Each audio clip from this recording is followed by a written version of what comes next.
پرانے دکھ کی بات چھیڑیں تو ان باتوں میں وہ دکھ تازہ ہو جائے گا، کسی خوشی کا تذکرہ کریں تو چہرے پہ مسرت پھیل جائے گی، دکھ زیادہ ہو جائیں بات مدینے کی چھیڑ دیں، دکھ دور ہوں گے کہ نہیں ہوں گے۔ حضرت شیخ شبلی علیہ رحمہ بہت بڑے بزرگ گزرے ہیں، آپ معارف اس میں ذات بیان فرما رہے تھے کہ اللہ کا نام لینے سے دل میں سکون آتا ہے اور دل کی کیفیت بدلتی ہے، من میں اجالے اور روشنیاں پیدا ہوتی ہیں۔ ابو علی سینا جو اس دور کا بہت بڑا فلسفی تھا، وہ اس مجلس میں موجود تھا۔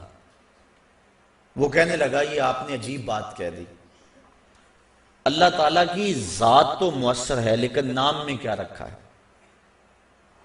ہمارے جو فلسفی حضرات ہیں وہ ہر چیز کی 4 شکلیں بیان کرتے ہیں، ہر شے کی 4 شکلیں ہیں، ایک شکل خارجی، ایک شکل ذہنی، ایک شکل کتابی اور ایک شکل لفظی۔ مثال کے طور پہ ہم آگ لفظ بولیں، ایک آگ تو وہ ہے جو باہر روشن اور جل رہی ہے، اس میں ہاتھ لگائیں گے تو جل جائے گا ہاتھ۔ دوسری آگ وہ ہے جو زبان سے لفظ آگ ہم بول رہے ہیں۔ تیسرا جب لفظ آگ کہیں گے تو دماغ میں اس کا تصور آئے گا، اور چوتھا کاغذ کے اوپر آگ چھاپ دیں، اس کی تصویر بنا دیں تو یہ شکل کتابی ہوگی۔ اس میں اصل شکل جو ہے وہ اس کی شکل خارجی ہے۔ اس طرح وہ فلسفی حضرات کہتے ہیں کہ ہر شے کی 4 شکلیں ہیں، حقیقی شکل شکل خارجی ہی ہوتی ہے۔ آگ کہنے سے ہونٹ نہیں جلیں گے، کاغذ پہ آگ کی تصویر چھاپ دیں تو اس سے کاغذ جل نہیں جائے گا، آگ کا تصور کرنے سے ذہن جلے گا نہیں، لیکن وہ جو خارج میں آگ موجود ہے اس میں ہاتھ لگائیں گے، اس کے قریب جائیں گے تو ہاتھ بھی جلے گا اور آپ کو تپش اور حدت کا احساس بھی ہوگا۔ تو وہ خارجی جو اس کی صورت ہے وہی اس کی صورت اصلی ہے، باقی اعتباری صورت ہے۔ تو وہ کہتے ہیں اللہ کی ذات تو مؤثر ہے لیکن نام کہنے سے، نام لینے سے کیا ہوگا؟ تو حضرت شیخ شبلی علیہ رحمہ نے ابو علی سینا کو سمجھایا کہ نہیں میاں، نام میں بھی اثر ہوتا ہے، نام میں بھی تاثیر ہوتی ہے۔ وہ کہنے لگا نہیں، مؤثر تو صرف صورت خارجی ہوتی ہے، لہذا میں اس بات کو تسلیم کرنے کو تیار نہیں ہوں۔ ضد میں آ گیا، میں نے عرض کر دیا کہ بزرگوں کا ایک اپنا طریقہ ہوتا ہے۔ تو حضرت شیخ شبلی تھوڑا سا غصے میں آ گئے اور فرمانے لگے ابو علی سینا میں تیرے سے کیا بات کروں، تو تو گدھا ہے۔ اس کے سرخیاں آ گئی چہرے پہ، غصے سے لال پیلا ہو گیا، مجھے گدھا کہا بڑی مجلس میں، اتنا بڑا فلسفے کا امام، زمانہ میرے نام کا معترف، اتنی کتابیں میں نے لکھی۔ تو حضرت شیخ شبلی مسکرا پڑے، فرمانے لگے دیکھا نا گدھے کے نام سے تیرے چہرے کا رنگ بدل گیا۔ تو کہا جب گدھے کے نام میں اتنا اثر ہے کہ تیرے چہرے کا رنگ بدل سکتا ہے تو کیا اللہ کا نام لینے سے دل کا رنگ نہیں بدل سکتا؟ تو اس کا نام لوگے تو دل بدلے گا اور دل قرار پائے گا، دل کو نور نصیب ہوگا، دل کو اجالا ملے گا اس کے بابرکت نام لینے سے۔ اس لیے جب زبان سے بندہ اللہ اللہ کہتا رہتا ہے تو اس کے اثرات اس کے دل پر مرتب ہوتے ہیں، اور کثرت سے ذکر کرنے والا شخص اس کا دل پر نور ہو جاتا ہے۔ بلکہ ہم نے تو تصوف کی کتابوں میں پڑھا ہے، جب کوئی شخص ایک مرتبہ اللہ کہتا ہے اللہ تعالیٰ اس کی طرف نظر رحمت سے دیکھتا ہے، اور جس کی طرف اللہ تعالیٰ نظر رحمت سے دیکھ لے اس کے 70 گنا جل کے راکھ ہو جاتے ہیں۔ اور جس نے اٹھتے بیٹھتے چلتے پھرتے وظیفہ یہی رکھا، پھر اس کے من میں کتنے اجالے اتریں گے، کتنی روشنیاں اس کو نصیب ہوں گی۔ تو کہا یا ایھا الذین آمنوا اذکروا اللہ ذکرا کثیرا، اے ایمان والو اپنے رب کا کثرت سے ذکر کرو۔ اور میرے اور آپ کے آقا و مولا حضور نبی رحمت صلی اللہ علیہ وآلہ وسلم نے ارشاد فرمایا اللہ کا ذکر اس انداز سے کرو کہ لوگ تمہیں مجنون کہیں یہ تو پاگل ہو گیا۔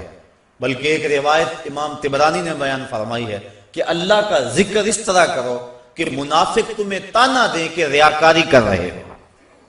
اس انداز کے ساتھ تم اس کا ذکر کرو۔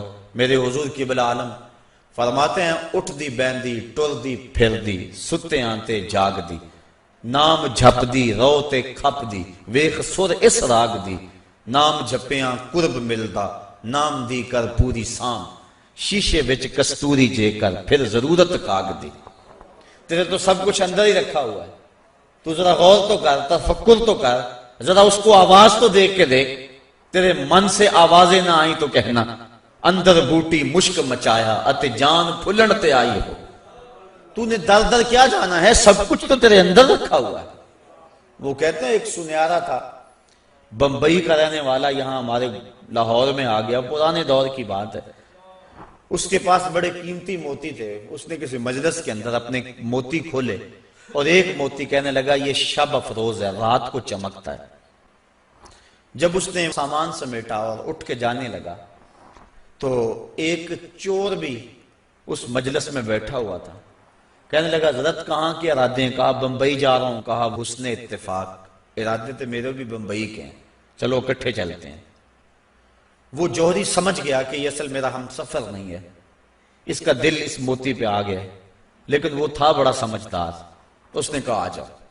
سارا دن سفر میں رہے، جب رات کو سونے لگے تو اس نے اپنی قمیض یا واسکوٹ وغیرہ اتار کے جو ہے وہ لٹکا دی کسی چیز کے ساتھ، یہ اٹھا اور اس نے نظر بچا کے وہ قیمتی موتی اس کی جیب میں رکھ دیا اور خود بے فکر ہو کے سو گیا۔ یہ چور اٹھا، اس کا سامان ٹولتا رہا، لیکن موتی نہیں ملنا تھا، نہ ملا۔ صبح یہ اٹھا اور نظر بچا کے اس کی جیب سے موتی نکال کے اپنی جیب میں رکھ لیا۔ ناشتے پہ بیٹھے کہنے لگا یار وہ تمہارے موتی کی رات کہیں چمک شمک نظر نہیں آئی؟ جیب میں ہاتھ ڈالا، کہا نہیں یار میرے پاس ہی تھا۔ بڑا حیران ہوا، میں نے تو جیب ٹٹولی ہے ساری رات۔ اگلے دن اس نے سوچا چلو آج میں مزید کوشش کروں گا، اس نے پھر وہی کام کیا، نظر بچا کے اسی کی جیب میں رکھ دیا۔ وہ ساری رات ڈھونڈتا رہا، موتی نہیں ملنا تھا، نہ ملا۔ صبح نظر بچا کے اس نے اپنی جیب میں رکھ لیا۔ صبح ناشتے پہ پھر بات چلی، یار وہ آپ کہتے تھے رات کو چمکتا، اس کی کچھ چمک شمک نظر نہیں آئی؟ کہا یار میری جیب میں ہی تھا۔ 2-4 دن ایسے گزرے۔ ایک دن اس نے عزم کر لیا کہ شاید وہ بغل میں رکھ لیتا ہے، منہ میں رکھ لیتا، کہاں رکھتا، آج تو اس کو میں بیدار بھی یہ ہو جائے تو میں پھر بھی یہ وہ موتی اس سے لے لینا۔ وہ اس کے پاس سے پلٹتا رہا، لیکن وہ مست ہے، اس کو پتا ہے موتی محفوظ جگہ پہ، اور صبح اٹھا نظر بچا کے موتی اپنی جیب میں ڈال لیا۔ اس نے پھر بات کی، اس نے کہا کہ یار وہ میرے پاس ہی تھا۔ اس نے کہا میں آج سچی بات بتاؤں، میں تیرا ساتھی نہیں تھا، میں تو تھا چور، میں تو چور تھا، اس موتی کی غرض میں تیرے ساتھ ہو لیا تھا، لیکن آپ تو میرے بھی استاد نکلے، میں نے بڑی محنت کی، مجھے 3 دن ہو گئے موتی نہیں ملا، میں آپ کو استاد مانا، آپ مجھے بتائیں کہ موتی آپ رکھتے کہاں تھے؟ اس نے کہا میاں تو اوروں کی جیبیں ٹٹولتا رہا، کبھی اپنی جیب میں بھی تو ہاتھ ڈال دیا ہوتا، نہ مسجد وچ نہ مندر وچ، لب یار نو اپنے اندر وچ، سب کچھ تو تیرے اندر ہے، تو اوروں کی جیب میں ٹٹولتا رہا۔ سلطان وہ فرماتے ہیں نہ کر منت تو خواج خضر دی، تیرے اندر آب حیاتی ہو۔ اور کبھی فرماتے ہیں وچے ہی بیڑے وچے ہی چیڑے وچے ہی ونج مہانے ہو، 14 طبق دلے دے اندر تمبو وانگو تانے ہو، سب کچھ تو تیرے اندر ہے۔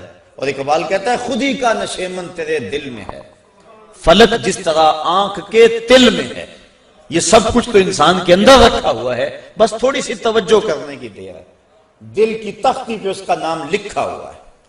میں نے اس نے عرض کیا تھا کہ اقبال نے کہا تھا حکیم نیٹشے کے بارے میں، قلب او مومن دماغش کافر است، اس کا دل مومن تھا، دماغ کافر، لیکن ہر شخص کا دل مومن ہوتا ہے۔ تو اس دل کی ایک ایک پرت پہ رب کا نام لکھا ہوا ہے۔ اور کافر کو کافر اس لیے کہتے ہیں کہ وہ اس حقیقت کو چھپا دیتا ہے۔ یہ جو کاشتکار زمین کو کھود کر اس کے اندر بیج رکھتا ہے نا، اس کو بھی عربی میں کافر کہتے ہیں، کاشتکار کو بیج کو چھپانے والا۔ تو کافر کو کافر اس لیے کہتے ہیں کہ وہ حق کو چھپاتا ہے۔ تو ہمارے سینے کے اندر ہمارے رب کا نام موجود ہے، اور دل تو ٹھکانہ ہی اس کا ہے، دل تو بنایا ہی اس لیے ہے کہ یہ اللہ کا عرش بنے۔ اور وہ فرماتا ہے کہ میں زمین و آسمان میں کہیں نہیں سماتا، مجھے ڈھونڈنا ہو تو مومن کے دل میں تلاش کرو۔ دلوں کے اندر اس کے ڈیرے اور اس کے بسیرے ہیں، تو اس کا ذکر کر کے دل جلا پاتا ہے، دل تسکین پاتا ہے، دل میں روشنی ہوتی ہے۔ تو ہمارا مزاج یہ ہونا چاہیے کہ اٹھتے بیٹھتے چلتے پھرتے اس کے ذکر کو ہم حرز جاں بنا لیں۔ جب بندہ ایک مرتبہ کہتا ہے سبحان اللہ، زمین آسمان کے درمیان جتنا فاصلہ ہے سارا نور سے بھر جاتا ہے۔ یہ برکتیں ہیں ذکر کی۔ اس کا نام تو لے، کوئی معمولی نام ہے؟ جب زبان پہ اللہ کہتا ہے 14 طبق روشن ہو جاتے ہیں۔ یہ اتنا بڑا نام ہے، یہ اتنا بڑا وظیفہ ہے کہ اس سے بڑا کیا وظیفہ ہو سکتا ہے؟ اس کا نام، اس کا ذکر۔ تو فرمایا اللہ کا ذکر اتنی کثرت سے کرو کہ لوگ تمہیں کہیں مجنون ہیں، اور منافق تمہیں ریاکاری کے طعنے دے۔ تم اٹھتے بیٹھتے چلتے پھرتے اس کے ذکر کو حرز جاں بنائے رکھو، یہی تمہارا سرمایہ ہے، یہی تمہارا وظیفہ ہے۔ دکھے ہوئے دل کا بھی یہی علاج ہے، پریشان خاطری کا بھی یہی علاج ہے۔ اندر کی کالک اس کے ذکر سے دھلتی ہے۔ حضور فرمایا لِكُلِّ شَيْءٍ سَقَالَةٌ وَسَقَالَةُ الْقُلُوبِ ذِكْرُ اللَّهِ۔ ہر شے کا زنگ دور کرنے کے لیے کچھ نہ کچھ بنایا گیا۔